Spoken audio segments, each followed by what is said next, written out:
And away we go. Okay. All right. 3, 2, 1, go. What do you want me to do? All right. So it was another week of wrestling. We're going to cover it. Wow. Wow. Was that ever good? You know what I'm talking about, right? That commercial for Fantastic Beasts, Crimes of Grindelwald. It was so good. Oh, this is not that show. That's not the show. You got to watch it. It was during SmackDown. So good. But anyway, let's jump right into it. The big topic of conversation for the week in wrestling thus far has been Brimo. That's what I wanted you to sing at the beginning. Brimo. I know. I should have told you. She kicked Liv Morgan in the head twice. Gave her a legitimate concussion. I think she was knocked out in the first kick. Yeah. And then the second kick was just... rattled that brain around. What'd you think about it? I think people are giving Brie a hard time over it. But, I mean, accidents happen. They happen all the time. I know she's got ring rust. I mean, she was out for having a kid. Like, I mean... Yeah. And... a completely different body coming back. Like, she's not the same as what she was. She's got to get used to... I would give her less of a hard time about the dives because just a timing and a repetition situation. Mm-hmm. But kicks are something, to me, like I never have once in all the years that I wrestled injured someone with a punch or a kick. Ever. Mm-hmm. In fact, only one person was ever hurt while in the ring with me, and that wasn't my fault. Somebody hit a drop kick and landed high and broke their collarbone. But no one's ever been injured while I've been in a match with them. I would tend to blame this kick thing on Brie for not being a little more careful. Mm-hmm. Nothing that Liv did in that moment felt particularly wrong to me. Mm-hmm. Now, it's not ballet. People get hurt sometimes. But at the same time, I think the importance of protecting people can't be overstated. Mm-hmm. And she didn't make every effort. One kick, accident. Second kick, not paying attention. And that's my problem with the situation. So I think maybe, I don't know how you fix it. I don't know what you do. Right. They're not going to stop using Brie on television. But she needs to reevaluate what she's doing right now. Morgan has a concussion, right? That is right. So what's going to happen in 2 weeks at Super Showdown? She may not be able to compete. That's all I can say. And, if she's not cleared, I'm sure they'll run her through all the tests and everything. Right. But what a shame, we live in a world where sometimes people don't recover from concussions completely. Right. And, what if this is the thing that breaks it so Liv Morgan never gets to wrestle again? Right. I don't think that's going to happen, but it's possible. And Brie's husband just fought back from head trauma. Yeah, it's a terrible situation. I don't like it. I like the illusion of people getting hurt. I don't like people actually getting hurt. Right. And, the crowd was really taken out of it. They knew what was going on right away. And it hurt Raw as an entire show.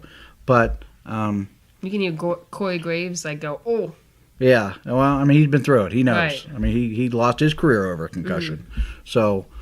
it did hurt the show in that moment, but I will say, as a whole, I thought that it was a pretty good show, and part of the reason why SmackDown was maybe a little bit, or Raw was a little better than usual, I thought was the stuff with Dean Ambrose and The Shield, and just that mini little within one night storyline of is Dean going to leave The Shield or is he not? Yeah. And they sort of teased it, but then they wrapped a bow around it at the end of the night. Mm-hmm. And I'd like to see more of that. Yeah. I'd like to see something start and end that same night. That's not uber important to the entire story or the entire series, but it's a really nice tie-in.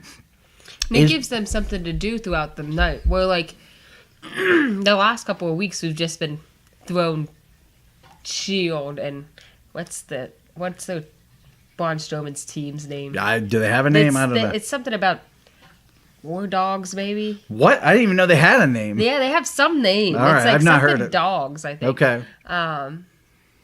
But we've been seeing a lot of just thrown together stuff with them throughout the weeks. I really did enjoy the storyline, Yeah. the arc that we saw. Yeah, on one night. I mean, Yeah. I thought it was really good. I thought it started out nice. It had some interesting points throughout the night, and then they tied a bow on the end of it. Mm-hmm. Nothing really happened, which is not just in wrestling, but a good television show. Nothing actually happened, but it felt like something happened, and that is episodic television to me. Mm-hmm. And I thought that was really well written, and they can do other things like that with other people throughout the show. And why they don't do that on a regular basis? During the Attitude Era, they were very good at that. The writers that they had at the time were very good at starting something small and making it compelling and wrapping it up in the same night, and they just feel like they don't do that anymore. And I don't know why. I thought it was really good. I thought Raw was really good. What about what we saw on SmackDown, kicking off with The Miz and particularly R-Truth taking over Miz TV. Miz TV with Truth TV. Yeah. What'd you think?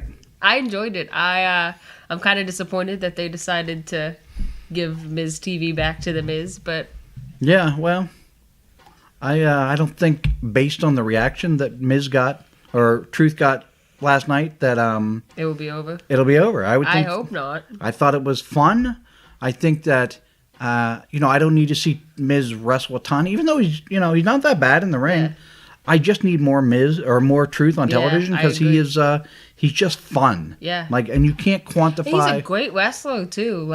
Looks great. Yeah. Timing's good. He's getting older, but I mean, you can't tell it.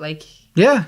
I agree. Great. I agree. I think that I'd like to see more Truth on television. I think he's fine. I'm not saying let's put the title on Truth. Yeah. I'm not saying let's make him the main event. Mm-hmm. I'm saying I personally would enjoy more of the Truth on television. I thought that opening segment with him carrying over into Daniel Bryan and then carrying over into The Miz, I thought all of that was really fun, really well coordinated, great piece of storytelling. Yeah.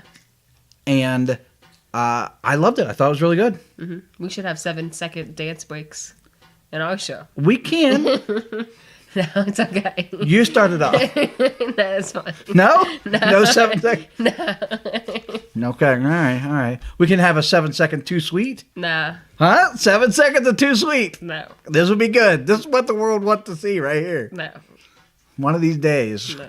All right. Well, moving on to maybe your favorite topic throughout all these shows. Rusev Day. What did you think of how that situation played out? I thought it was really good. I'm happy they didn't complete it, show all of the Lana and where's Milwaukee. I'm happy they didn't show the tape from Milwaukee yet. I'm happy they're waiting until next week to do that. Yeah. Oh my goodness. That video package of Rusev and Aiden English and then Lana joining, that was good. Beautiful. Yeah. Amazing. How many times have you heard me say it? Just what wrestling could be the clips. Yeah. Could be the packages because they're so fun and so good. Yeah. I mean, it was great. Yeah. I enjoyed the segment. Yeah. I like that. I think that there's so much upward mobility on it. I was worried. I know we talked about it a little bit last week that maybe only one of them would get the opportunity to really grow in this and probably Rusev.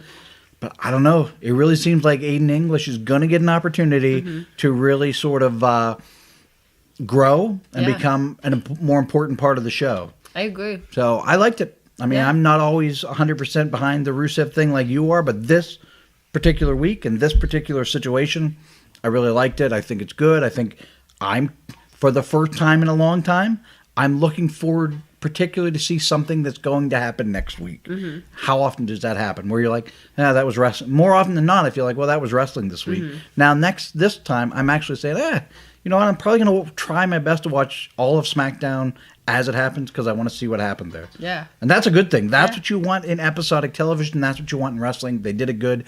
As a whole, Raw and SmackDown, I enjoyed both. I thought they were really good. I thought Raw was really good this week. I agree. Not perfect, but good. Yeah, I agree. Did you enjoy the Bobby Lashley stuff this week? I know last week you didn't really care for it. This week, Bobby Lashley faced Elias. Mm-hmm. And that little guy. got involved. Yeah. I think that he's sort of fun. Kevin Owens was involved in all that. Yeah. Leo Rush is his name. He's sort of like a ping pong ball out there. He's sort of bouncing all over the place, and you don't know where he's going to end up. I've seen him wrestle plenty of times. I saw him wrestle live at Ring of Honor in Pittsburgh. There's something about him. I mean, makes you want to see what he's going to do. So I'm curious to see what happens. I don't know what the long-term sort of feel is to a guy like that. Smaller guys that wrestle that way, oftentimes WWE doesn't always use them to what maybe their full potential is. I heard that he did a promo. He taped himself doing a promo and showed it to Vince. Like, he went in and showed it to Vince, and that's how he got on. Good for him, man. Yeah, he pushed in and he was like, yeah, this is me. This is what I can do. I think that if that's true, there's a lesson to be learned there, not just about wrestling, but in life. I mean, if you want something, you gotta, they're always talking about it on wrestling. Grab that brass ring, and if that's what he did, I hadn't heard that before. Good for him.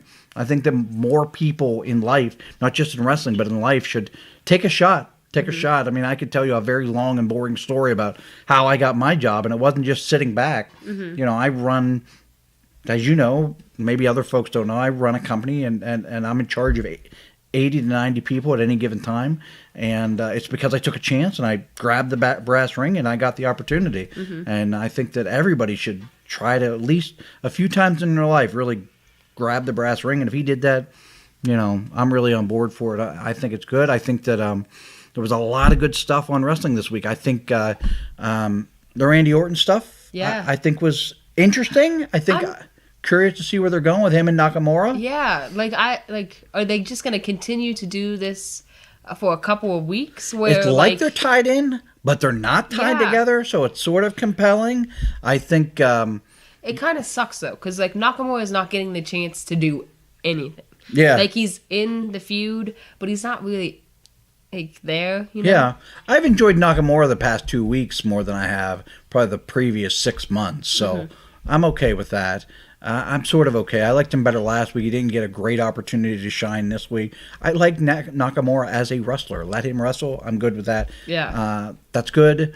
I think that, let's see, they're setting up for this tag match with Asuka and Naomi against the Iconics.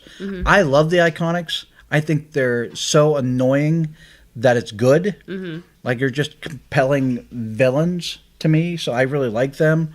The Joe and AJ stuff that closed the show, I thought was interesting. Yeah. Maybe it's not everybody's cup of tea, but I think that it like you're watching. Yeah. Like anytime in today's world where you have people watching wrestling not like this, but like this, is good. Because I mean, you and I both do it. We're both sort of scrolling through our phone and something catches our eye, we look up. That's sort of how I watch baseball when I watch baseball too. Whereas football, zoned in the entire time. And if you can get if they can do more interesting stuff where you're looking up as opposed to down, and it's good. And I think that's what AJ Styles and Samoa Joe was. Yeah, Do you agree? I agree. Yeah, I really enjoyed it. I kind of wish that they would have gave us a little more. Maybe AJ's wife answering the door or something. Yeah, maybe. But maybe next week. Maybe. Are you excited at all for the Australia pay-per-view? I can't really think of anything that I'm really that excited for on the show. I mean, AJ Styles and Samoa Joe, no? Yeah, I guess I'm interested to see how that plays out, but I'm also nervous that I think AJ Styles just is going to win. I don't think You want Samoa Joe to win? I do. Really? Yeah. Really? Yeah. You like Samoa Joe more than AJ Styles? I think right now we should have Samoa Joe win. You're not excited about Daniel Bryan and The Miz. Winner getting a WWE title shot. Yeah, that's interesting too, but it's not something. I don't know. I don't know. This pay-per-view to me, and maybe we'll have another week and we'll find out next week. I'm more interested in it than I was in the Hell in the Cell, and I literally was not interested in Hell in the Cell. So outside of Daniel Bryan and The Miz and all the mixed tag and all that, I was not interested. I'm interested in this pay-per-view. I'm excited for this pay-per-view, and that doesn't happen often. So I think, to me, so far they've done things right. Who knows? Maybe they'll screw it all up next week. I don't want to be too pessimistic, but I'm excited for it. I'm excited for it. I think it's good. So, all right. Well, we did cover a lot today. Anything else you want to? I'm sure we talked about this. It's finally time, huh? No. All right. Well, let's just close on this. Too sweet me? No. Bree mode.